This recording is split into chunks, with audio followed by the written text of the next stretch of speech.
because once you get in that door, you can see that, which you won't see on Zoom, that your competitor's product is on a desk. His jacket has the logo of your competitor on it, right? Yeah. He's got swag from a different competitor somewhere else, right? That's Your right. units have got dust on it, and the other two units are running at full speed.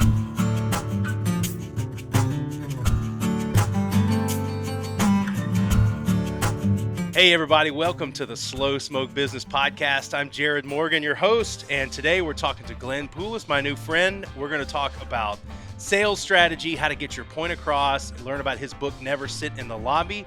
And while we're doing that, we have, I thought this was going to be a Lenten special, but it's not because it's wrapped in chicken. We have crab cake stuffed chicken breast with some blackened seasoning on it. What do you think, Glenn? Oh, that looks awesome. Are you on the way? Yeah. So, and if you're great. watching on Facebook or on YouTube, this is the inaugural episode of Overhead Grill Cam, which we're trying to step our game up here on our silly little backyard podcast. So I hit it with some, I don't know if you can see that on the overhead cam. I hit it with some duck fat, which is my favorite thing to grease things up with because it just has a high heat, high smoke point, so you can get it really hot and it doesn't smoke. Also, coincidentally, my wife's least favorite thing for me to cook with. So, Glenn, you ever do any grilling in your backyard? I do indeed, actually, and I just took away a very a great little tip there with that duck fat. So, Oh yeah, I'm gonna man. write that down. Duck fat is the jam. It's like it gives it a little bit of a kind of a. I don't like to use the word gamey because that's kind of a negative term, but it gives it like a foresty. Let's call it that, a foresty flavor. Now, what's interesting, and by the way, you guys will have to forgive me listening at home. It is literally 30-mile-an-hour winds in my backyard as we're grilling. So every so often you're going to hear a brush of wind like that. So we got the probes in there, and I've got it set at 355. I don't really know if that's going to be right. But we'll keep an eye on the probe and get it cooking. So, Glenn, it's so nice to have you here, man. Oh, thanks, Jarrod. It's great to be here. Where are you calling in from, by the way? Me, I'm in today. I'm in our Quebec, Canada branch, but I'm based in near Toronto in Mississauga, Ontario. I've been working there my whole career, but we acquired a company in Quebec, and I'm now helping with the integration of that into our core business. So I'm here every week for a couple days. So I'm in Blainville, Quebec. Oh, And, did you see that? He just went straight French Canadian, like in a moment's notice. This is how you know Yeah. he's legit. So my last business, we actually acquired a company in Canada, and so I went from knowing very little about Canadian culture to knowing a little bit more, not a ton, but my Canadian colleagues always laughed and made fun of me because I was always trying to talk about poutine and Molson Ice and hockey that's and just right, whatever yeah. like things I could sort of get with. Yeah. Well, poutine, Quebec is the where poutine's from, right? And Yeah. Well, they made fun of me, so I ended up the first time I went up there to meet with them. I after the meeting, I went and I was in Toronto, right, which is like one of the most metropolitan, like cosmopolitan cities in the world. So trying to go and say, I'm going to get like some, traditional Canadian, I don't know if Toronto's like everything, right? And so I didn't know Right, that at the yeah. time. So I went to some ber and they were like, oh, they have poutine here. I ordered it. And then my Canadian colleagues were kind of like, man, I don't know. I don't know. I wouldn't call that authentic. Pretty popular nowadays, though. Here. Yeah. Well, what's not to like? If you don't know what poutine is, French fries, cheese, and gravy. Yeah, it's actually cheese curds and gravy. Oh, that's right. Yeah. Yeah, cheese curds, Yeah. which is like a whole nother Yeah, thing. whole But other thing. Yeah. it's like it sounds like something that a drunk person came up with one night, and Oh, yeah. then but we gave it a French name, and therefore it is high class. Yeah. Yeah. Poutine. So, poutine. Yeah. I never did nail that. So tell me, I read. Holy Whoa. moly! Did you see that? Okay, Yeah. keep the cameras rolling. Yeah. A gust of wind. All right, I have these trays that I put the food on, and I literally Wow. just broke a tray because the wind is so bad out here. And if I could ask, you're in t-shirt, so you must be. Where are you located? Because it must be warmer than it is here. I am in Alabama, just south of Really? Birmingham, in a city called Hoover, and Okay. it's been cold here, but it's like weirdly in the upper 70s today.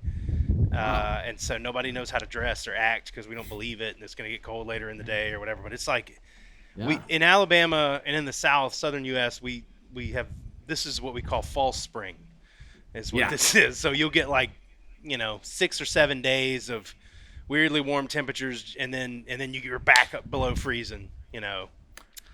Yeah, in Canada we have those false starts where you've been cooped up in your car with the windows up and your winter coats on and everything, and it'll get to like, you know, let's say 50 degrees Fahrenheit or something like that, and everyone's in t-shirts and thinking it's summer, right? Meanwhile, if it was summer and it went down to 50, people would be freezing to death, right? So Yeah, it's all yeah, relative, right? It's kind of yeah, you're it trying to is. will Yeah. it into existence.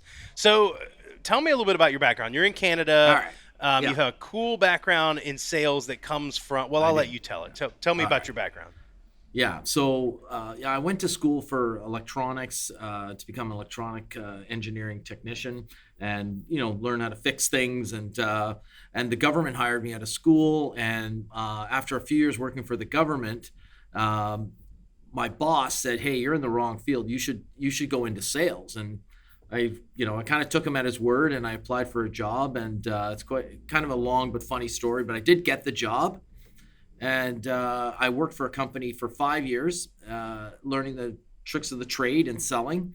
And after 5 years, I was just turning 30, and I wanted to go out on my own. So I approached them with a business idea where I wanted to split off a little bit of the technology they were selling and focus on it, and they could keep their core business, and I would even split the ownership. And the owner guy said, why don't you write a plan? I'll show you why it's not going to work. You're better off just staying where you are. And so the next day, I actually tendered my resignation and started a business on this completely newfangled technology, which ended up going nowhere. It was the cell phone, right? And Oh, yeah, I mean, who ever thought wireless would go anywhere, right? yeah, really. What a time to be alive. This was in 1991, right? And so I started a company selling products to the cell phone companies, right? And and in the U.S. now, that's Verizon, AT&T, T-Mobile, companies like that. In Canada, it's Bell, Telus, Rogers.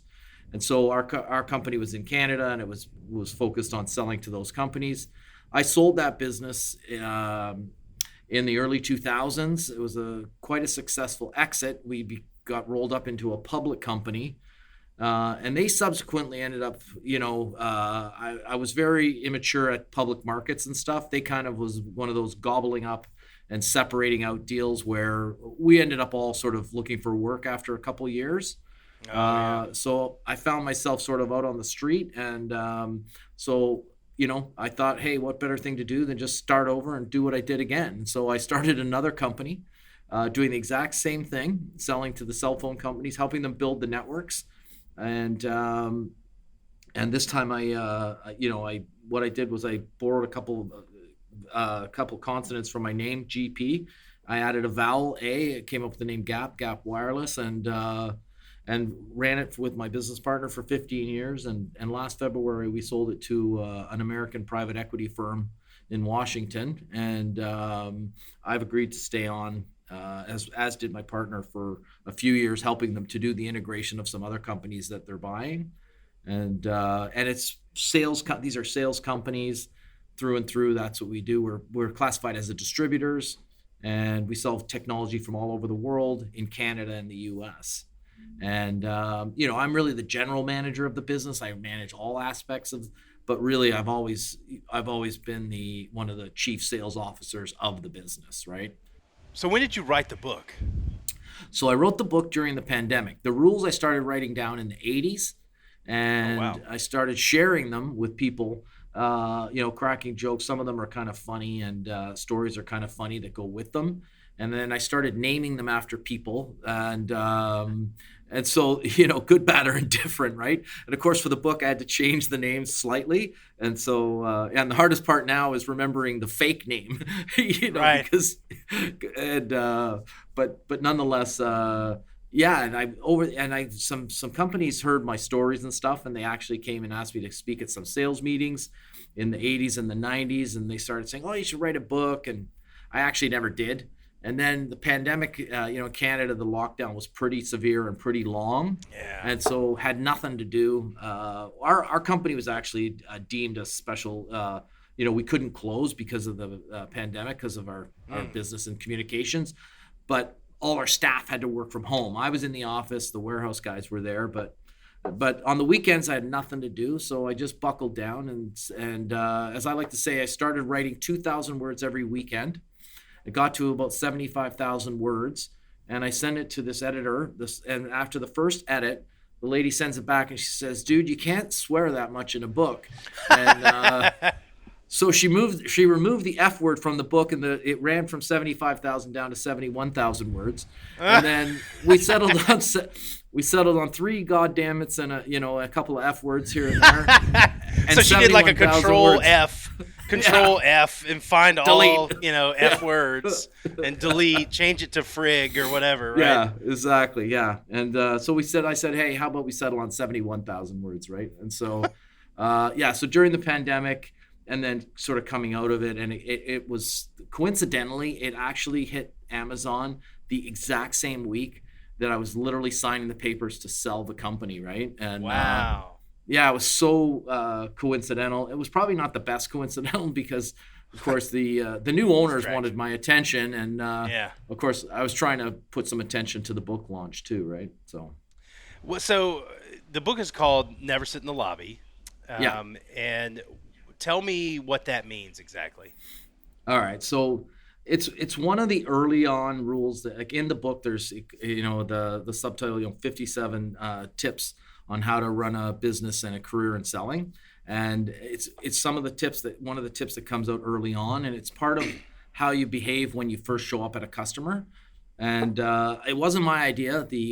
I think one of the other editors that it went to after the first lady, um, she actually came up with the idea. She said this chapter is a great one, and it's so never sit in the lobby means early is on time and on time is late, right? So you basically want to show up just slightly before your meeting. You don't want to be late, and nowadays there's not many receptionists in the office as there was before, but you go in the lobby, you call the guy, right? Now you're waiting for him to come down and talk to you.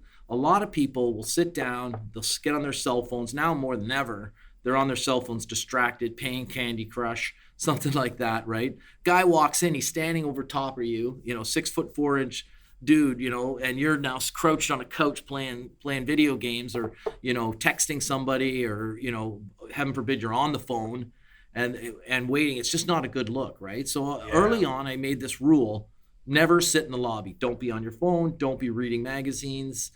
Just be standing there waiting for the guy to come in. And then when he walks in, shake his hand and get ready to get down to business, right? And it's in the middle of a rapid fire set of rules. The next rule is always have something in your hand and something in your mind, right? So the guy walks in, shake his hands with your right hand and your left hand. You've got, maybe it's the quote that he asked for. Maybe it's, in Canada, we love our donuts, right? So if it's in the morning, but not past 10:30, you can bring donuts, right? And people don't like it after 10:30 because then you just ruin their lunch, right? And they feel guilty and then they get mad at you. So, but it could be donuts, it could be a promo item, a water bottle, a pen that you're giving away, company trinket or promo item, anything that so that it's something, right? It could be a brochure, and so yeah, you've got that. You can hand it to them, and then you have something that you want to talk to them about. So I'm here to talk to you about X, Y, and Z, and then there's a series of other rapid fire rules that I suggest people follow when they're presenting themselves at the company, right?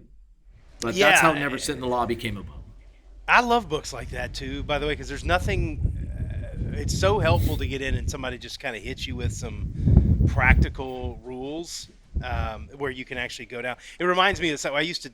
This isn't unique to me, but I used to tell my sales reps like, you know, little things, the little ways that you phrase things can have such tremendous impact in the way people perceive you and perceive what you're trying to talk to them about. And so I would, I was a big believer in you never thank somebody for their time, right? Because if you say thank you for your time, it's this implication that I know your time is valuable and you've wasted it on me and whatever. What I'm about to tell you is valuable, and so you haven't wasted your time. So I'm not thanking you for your time. I usually will trade that phrase out with something like, "Hey, I'm so excited to be here," or something like that. Excited to talk to you, or something. But it doesn't kind of gives the same scratches the same social itch, but it doesn't lower you, right? Um, I don't know. I always used to think when I was given a presentation, I would say to somebody, early on in my career, I would say, "Does anybody have any questions?" And everyone would say no. Right? That would be it's like the program response. No. Even if you did have a question, you say no. Well, no is like the vocal intonation is down and it's a negative, right? And so instead of saying, "Do you have any questions?" I would just literally just change out that phrase and say, "Does this all make sense? Yeah. Is this all make?" And when you say that, people go, "Yes." And then there's two things. The one, it's a positive, and two, they've just said out loud that what you're saying makes sense, right? And so they can't later go back and think, "Oh, well, this guy isn't making any sense. I don't. This doesn't add up." Or this, like you've already said, it makes sense, right? Yeah. Yeah, exactly. Yeah, you've touched on a lot of things that actually come out in the book, and the one nice thing about, of course, I wrote the book, so I like the book, right? And but you can flip to any chapter anytime. You don't have to read the whole book. It's not there's other books out there like things like spin selling and Oh Challenger yeah. model, and those are like it's like an encyclopedia of things you need to learn in order to follow the thing. Mine are 57 rules to govern your day, right? And some of them are about how to get in the door, how to stay in the door, how to get them on the phone, presentation techniques, things like that, how to be a good person. One of my favorite sayings is learn to become a pleasure to do business with at all costs. That was the prime directive of my latest company, and one of our most famous things about our business that still holds true to this day. People still say you guys are a pleasure to do business with. And Oh, that's awesome. yeah, you talked about no and what have you, and also you're right, it is a negative word, but I have a chapter in there called "Freedom Begins with No." Oh, And this is one that I share with the sort of the younger salesmen that come along, where you know we'll have presented a quote or something to a customer. We sell high end equipment to the carriers, antennas, radio products, things. These are expensive items, and we normally go through a process of sort of coordinating the best pricing and what have you. But then there's always a buyer that wants the last kick at the can or what have you, and the salesman will go in knowing full well we're at the bottom line, and then the guy asks him for more, and he's like, "Oh, well, maybe I need to talk to my manager," right? And I mean, instead of saying no, right? And so my whole idea behind "Freedom Begins with No" is that when you say yes, then all the work starts and you have to do the work, right? You got to go talk to your boss. You got to get yelled at for being a wimp and not be, but if you had to said, "Well, no, sir, I mean, we've come in with our best price. As a matter of fact, these things, the semiconductor shortage, they're going in back order. So if we don't actually get the orders placed in the next week or so, we're probably going to miss the next production cycle, and you're going to be 18 to 22 weeks delivery. So we need to get your approval. You want to go ahead with it, right? And so saying no, that's when your freedom begins with. It's just like when when you were a kid or whatever, you'd say to somebody, "Hey, do you want to go to see the movies?" And one of your kids would say, "No, I can't afford it," right? And nobody would ever question them, right? We'll say, "What do you mean you can't afford it?" And you got to, go, they might say, "Well, ask your mom." And they're like, usually that was like a, "No, I can't afford it." That's kind of like at least in my culture in Canada or whatever, that means yeah. don't ask me Yeah, anymore. it was a I'm not shutdown. going to the Exactly. movies. Yeah. And people would say, "Okay, fine. He's not going to the movies. Let's go," right? Let's go without him, right? And so the moment you say no, you kind of get a sense of freedom, but it's really about being a mature salesperson and knowing where you are in the process and in the cycle, and not forcing somebody else in the company to say no for you, right? If you're a senior salesperson, Sure. you should be able to deliver the full part of the full spectrum of the presentation, including the final presentation of price. And when you're firm, and you need to stick to your guns. So Yeah, yeah, it's a good way to characterize that. I mean, I've always thought that sort of low functioning salespeople, one of the signals that you have a low functioning salesperson is somebody who only wants to sell on price, yeah, right? And my response to that always is like, look, man, if I'm selling the cheapest thing out there, I don't really need a lot of salespeople, right? Because I'm going to win right, deals just when people make price comparisons. Like, I'm going to get a ton of right, deals going our way. So that's number one. And number two is like, yeah, it lowers somebody. If you can't tell them no, somebody else has got to walk in and tell them no. Then I mean, that's part of your job as a business. I think of sales as business development. Like, you're developing our yeah, business, you're representing our business. You should be able to articulate to somebody why the answer is no. And no is a powerful word, and you've got to be. So a guy I used to work with, I won't name his name because of what we said, but he used to say you can't have your salespeople walk in like humping dogs, is what he used to right, call it. And you walk in the room and like they just can't wait to get to a sale, and they're God, sure, we'll do that and we'll do that. Like, you have to walk yeah, in believing that you can bring somebody value and you can solve a problem for them. And if you can yeah, solve a problem, right, then you're not a salesperson, you're a problem solver. And so if they really want to solve the problem, you can solve it for them, right? And you can yeah, here. Let me walk you through how I can do all this for you. yeah, This is what you need. And then we're talking about price. Another guy I worked with used to say this all the time: price is what you pay, value is what you get. If they're too focused on the price, they're not thinking about the value or what this is actually going to do for them. And you can get lost in that stuff. And it's so interesting to me that there just aren't a lot of education programs in schools, in secondary schools, post-secondary schools that teach you these skills. And it's one of the most sales skills are one of the most universal ways to take a person and give them employable skills, right? I don't think anybody can do it, but it is one of the most universally applicable skill sets you can train a person, because every company needs someone who can be a rainmaker. yeah. That's for sure. Yeah, we have a rainmaker actually in our business too. So it's Yeah. funny the way you started that sort of section on was really I kind of smirked a bit because you remind me. There's a chapter in my book called WSP, Show them the WSP. And I mean, I'll just share that the iteration in the book is the third iteration, right? And Okay. because yeah, the first iteration was I had to get it down. I wanted to get it down the way it was truly written and shared back in the 80s, when you could pretty much say anything in a group of men and get away with it, okay? And then and the of course the editor almost had a heart attack, right? And the so I had to completely rewrite it. And then even the second edit was like outraged at and it was kind of about intersexual dynamics with men and women. And but Okay. anyways, I came up and I was able to reduce it to what they call now in the book winning sales personality. And but it's kind of like what you were saying, and it's basically about not walking in with the braggadocio kind of the with the white beater shirt on and the muscles and what have you. That's not a naturally attractive position. And I talk about I give a story, an analogy in the book, where there's a seminar, and just to cut the story short, there's a pretty girl in a red dress standing near the entrance, right? And there were three other men that were standing on the other side of her. And I asked everybody who saw the three men, in the lobby in front of talking there. One guy had a briefcase, and no one puts up their hand, right? And then I'm like, okay, now who saw the girl in the red dress? And like the whole audience, everyone puts up their hand, right? And I'm like, and what did she do to get your attention? And they're like, well, nothing. And I go, exactly, because she just was, right? Like She wore the red dress, right? Yeah. she was wearing the red dress. Like she was, and that's what you need to do with your product. You need to put it into a red dress so that it looks naturally attractive, right?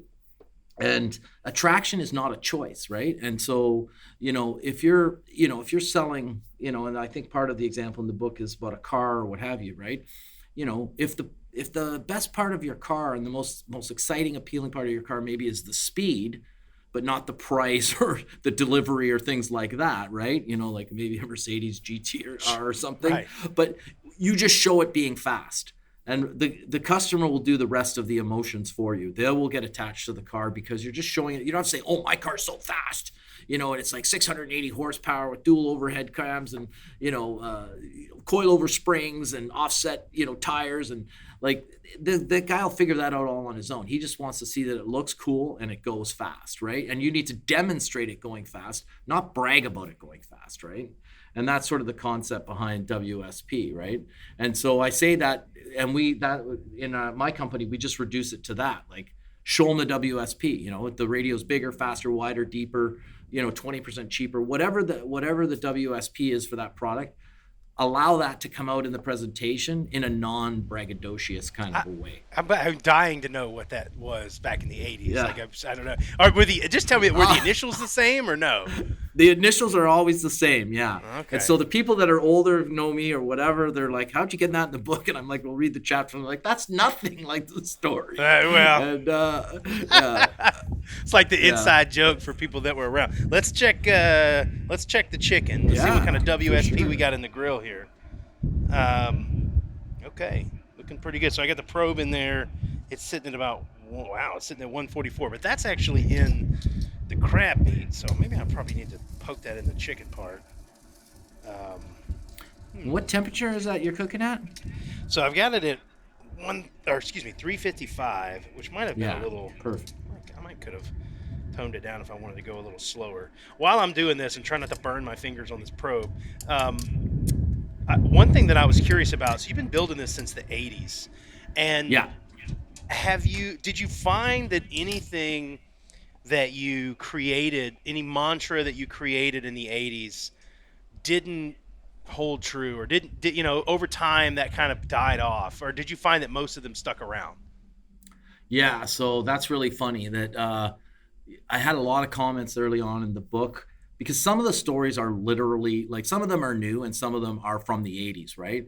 And some of the people are like, "Oh, you should update that story." And I'm like, "Hey, it took place in 1986. Like, why do I need to update it?" Right. Like, and it's like this guy came in my house once some number of years ago, and it was my graduation photo from technical school, right? And of course, it was 1981. I had feathered hair, and my glasses were two-toned, right? I was in 1981, right? And the guy goes, you should get that photo updated. And I'm like, "Hey, it's my graduation photo. Like, that's what I looked like in 1981, right?" But anyways, so all the core things that I learned in when I started, I moved into selling in 1985, are exactly the same today. It's just people are confusing selling and marketing, right? And so one of the stories I always say is don't confuse marketing with selling, or selling with marketing. And I have a very simple rule. People will argue it a little bit, but fundamentally, just the way I govern because we have a large sales team and their job is selling, right? And we have a marketing department. So all of the lead generation, all the web outreach, anything we're doing on LinkedIn, any kind of social media stuff, any AdWords campaigns, any email marketing, any kind of advertising, anything like that, that's marketing, right? Being in front of the customer with those leads, selling the customer, that's selling, right? And don't confuse the two. So you can either be a salesman or you can be a marketing, but the salespeople are not hired to do marketing. And that's why I say the sales room in my company is the only room where the chairs have the nails installed in the other direction, pointing upwards, right? Get out of the seat. Get out there and go sell. That's right. Exactly. And so really, and so some people say, "Oh, well, now I can do it over Zoom." And, some things, there are like software as a service, and, there's all these kinds of things like Grammarly or whatever. And no one calls on your company to sell you Grammarly. It's all done software as a service or whatever. But that's not what I'm selling. I'm selling. Yeah, that's not what most people are selling, by the way. Like, I think that software as a service, that software technology way of selling has seeped into culture. Look, I sold I was in a tech business, right? And that's what I started. And we sold online proctoring, online services done for online programs, online.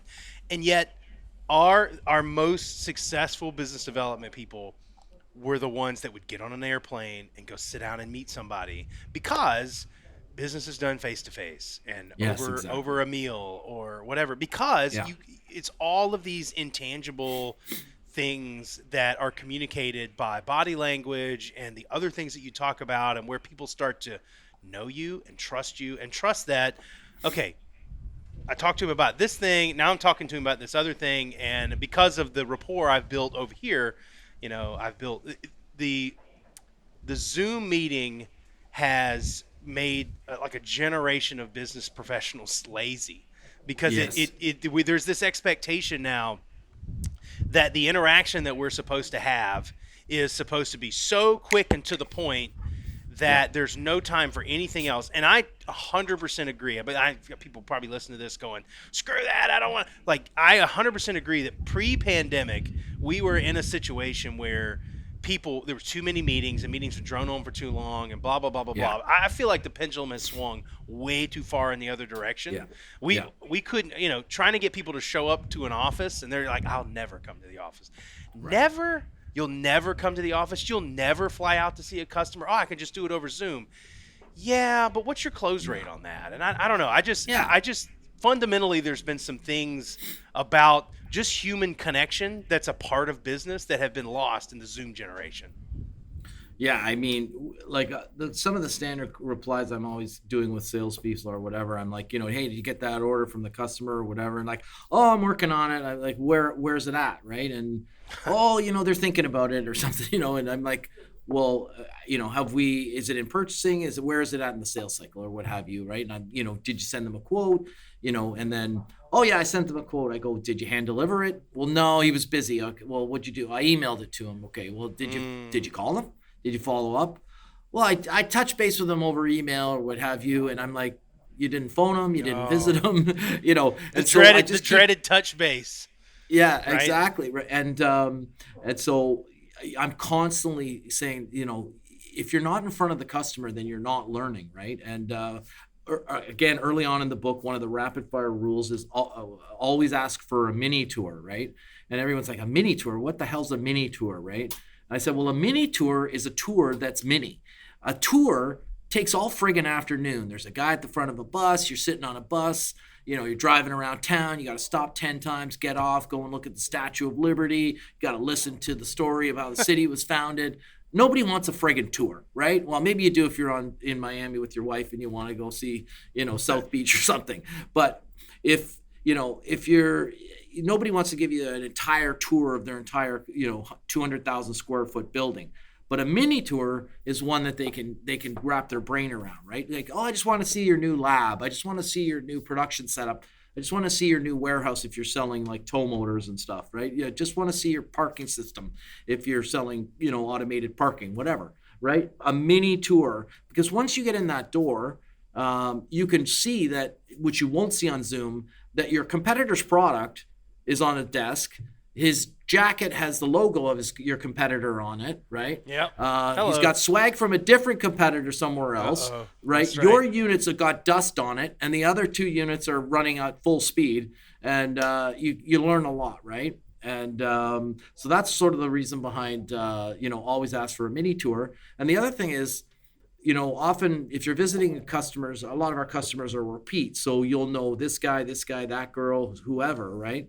So the other ones are like the call book factor, never forget a face, right? So, the call book factor is when you show up, if you're a little bit early, park in the lobby, bring up your phone, go through your directory for that customer, and remember all the customers that and then go back in your brain and pull their face forward and connect the name with the face in their car. Oh yeah, Sally, that's the one with the red hair. Bob, he's bald, right? And now with LinkedIn or whatever, it's super simple, right? If you don't know Yeah. exactly who these people are and you can snap to it like this, then go to LinkedIn, get their picture, and remember who they are, because you're going to bump into them and they're going to remember you, and you're not going to remember them fast enough, and it'll be a very displeasing situation, right? Because you're going to feel stupid, and it's like, oh hi, like that kind of thing, right? You can't relive that moment, right? And so But when this guy's giving you a mini tour, maybe he hasn't worked with you before, and you're going through the building. You're like, hey, Bob, hey, Sally, hey, Jack, hey, Jill, and he's like, holy shit, this guy knows everybody. That's And right. and of course, everybody's walking by you, and one of them, Jill hasn't seen you for 2 years. She can't remember who you are, and it's in going his mind. Who was that guy that was, who said hi to me? Like he remembered my name, and he was so nice and friendly. And then 3 hours later, it snaps my. Oh my God, that's Glenn from Gap Wireless. I really like Glenn. And then the next time she sees you, she actually probably will remember your name, and she'll be very pleased just to greet you or to say hi to you. And the guy's like, wow, everyone really likes him around here. So then you get social proof, right? And for a lot of customers, social proof is a powerful concept of other people like your product, right? And The common thread with everything you're saying though is like human connection. Like you're making a connection to these people. And the thing that was jumping out when you were talking about a mini tour, the best salespeople are good listeners. Right, the worst, the cheesiest salespeople are the ones that come out and they immediately is like, "Let me tell you about what I got here. This is the number one," and they just start going into all this crap. The best salespeople, and when I have gone into situations where I'm selling, and I'm the best situations are when you just ask somebody a question, maybe even not about the necessary problem that you're trying to solve or how your product. Just ask them a question and then genuinely listen. And so a business that my group and I are starting up is a garage floor business. One of the couple businesses that we're doing right now. Yeah. We do like high-end garage floors, and I just help the team. Well, better than epoxy, baby. We're all the way epoxy Spartak. Let me get you on the sales now. Okay. But you don't want epoxy. But we did a trade show over the weekend, and I've done like a million trade shows in my career, right? And so I was teaching the team like, hey, this is kind of how I do trade shows and whatever, and they were all doing a great job. And at the end of the trade show, we had a couple of people that we were following up with, and they were like, hey, I want to do business with you guys. You guys are the most honest group we had spoke to the whole time. And I've even me, I still get surprised by stuff like that because we didn't make any decision to be honest, when people would walk up, we would say things like, hey, tell me about your garage. Like, where do you live? Right. And what do you do in your garage? Oh, wow, you got a woodworking shop? Well, how many? And then we'd let the conversation veer off topic for a minute just because we were making a connection with that person. And then, inevitably it comes back to what we were talking about.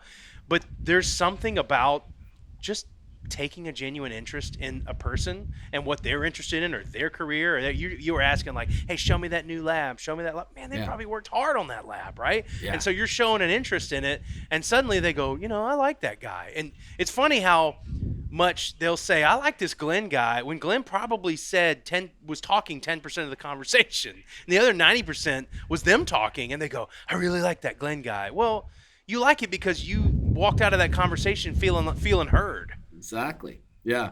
There's a lot on my book in terms of listening. It's called active listening, and there's an exercise at the end of the chapter. It's one of the longest chapters in the book, and people are like, why is this chapter so long? It's because I'm so passionate about being a good listener and not interrupting people, and so the exercise is, and the challenge is to go home and try it on your husband or wife, and you can only say like 5 things like, oh, really?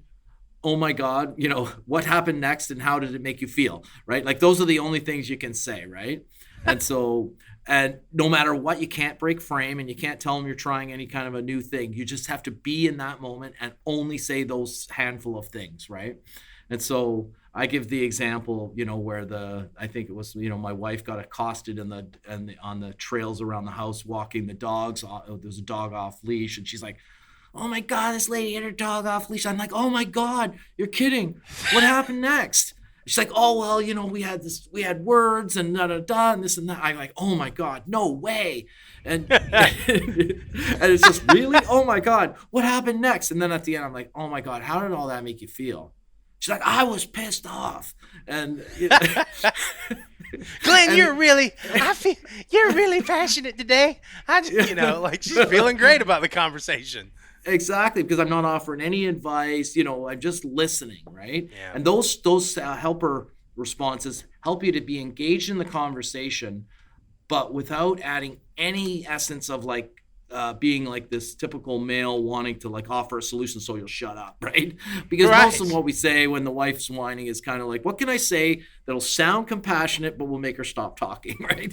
And so God, I could, I've had to learn that in marriage too. I had to ask yeah, questions like, right, "Hey, do you want me to just listen, or do you want yeah, me to work on to a help, solution with you?" And right, a lot of times she's like, "I exactly, just want you to listen." Great, cool. I'm just going to sit back and listen yeah, and use all the words and phrases you just yeah, talked about instead of yeah, being like, "Well, did you try?" And she's like, "Shut yeah, up," you know. Like, I've already tried that. exactly. Like, shut up. She wouldn't listen to that, you know.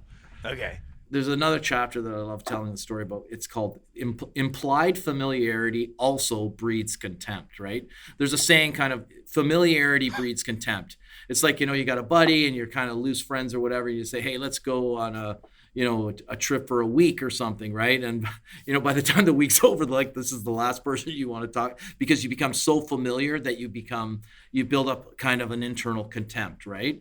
And of course, Mm. it's not a great thing, but I made up this kind of like a play on words called implied familiarity. And the story I give is about going into a guy's office and noticing that he had a fishing photo behind his desk, right? Like he's across the desk and, oh, wow, that's, you're an avid fisherman. And, like, oh, maybe we should go fishing on the weekend or something like that. And he's like, what? He's like, looks back and he's like, oh my God.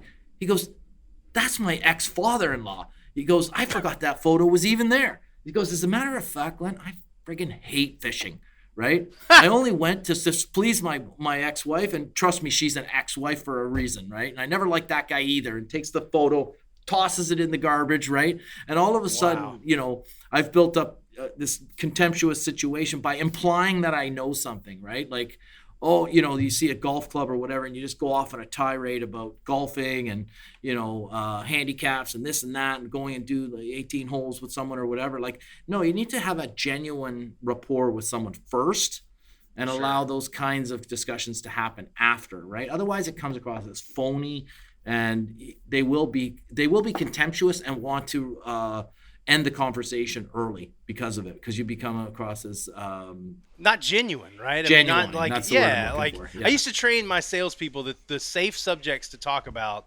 in business before you really got to know anybody would be the city that you're in, food, weather, right? And Right. maybe some event or sporting event that's going on nearby or whatever. And that's kind of it. Like if you stay in that little safe zone, oh man, like can't believe this rain, da da da da. It's been raining like this a lot, or like, oh, we just had dinner last night at such and such. Have you ever been there? And like you can build rapport. Everybody likes to talk about those subjects or is comfortable talking about those subjects, and that's when you can start to build a little rapport with somebody. We have another rule, which is it's called the Mike R factor, and it's the how you remember it is called watch your weekend problem. Right? It's this little Oh, pun that you can say so you can remember how to do the tactic, and it's watch, not what, but watch your weekend problem. And so the first thing is you try to notice the person's watch or whatever. If it doesn't always work, if they don't have a unique watch or whatever, you say, hey, that's a cool watch.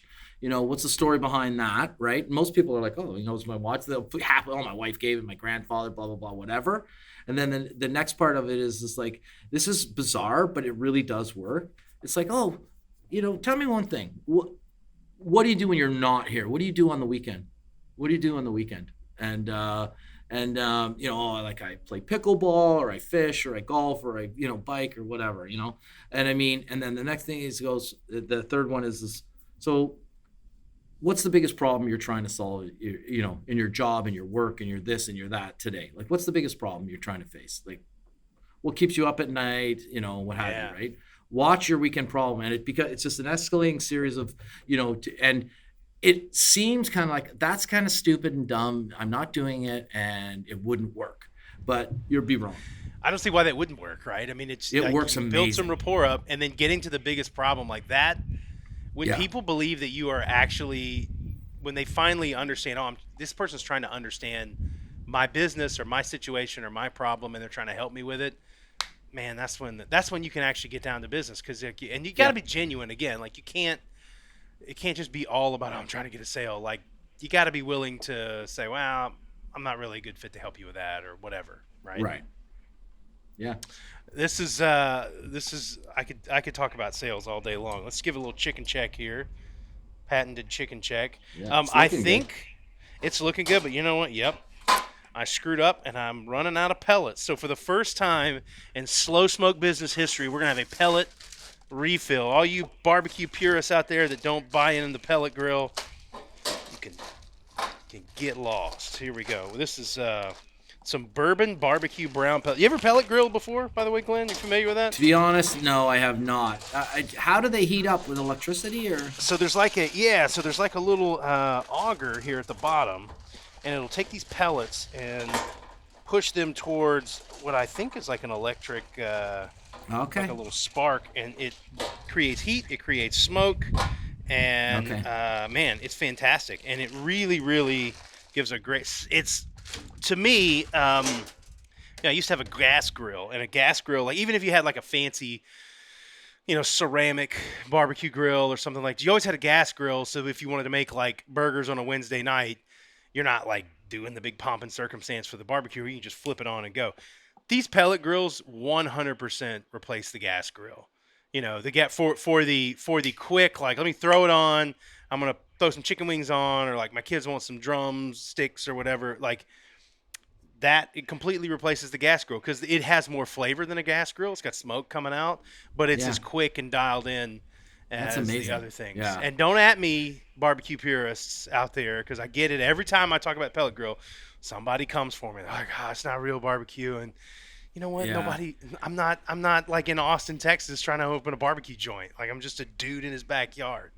So chill out. Pretty much everyone else I know up here does have one. I don't know why I haven't bought one yet, but I definitely need one. My the guy I credit the Watch Your Weekend problem to, Mike R. He actually has like a smoking kind of pellet grill like yours, but he welded a trailer hitch and heavy duty wheels on it, and he pulls it behind his SUV.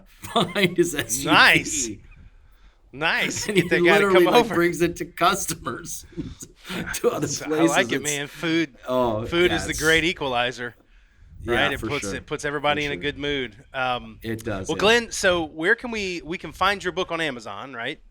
Yeah, it's on Amazon, or if you go to my website, glennpoulos.com, you can get links to all my socials. I'm super active on mainly on LinkedIn and on Instagram. And LinkedIn, I post almost every day. There's tons of content, and there's links to the book on the website. There's a great little like a flyer or what have you. It's called the Punch Perfect Pitch and Close.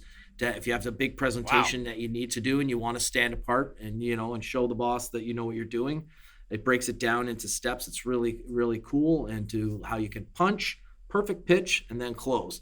And so you can get all that. And I'm also, all my I have an Instagram as well, which I love. Dogs and traveling and all that stuff's on there.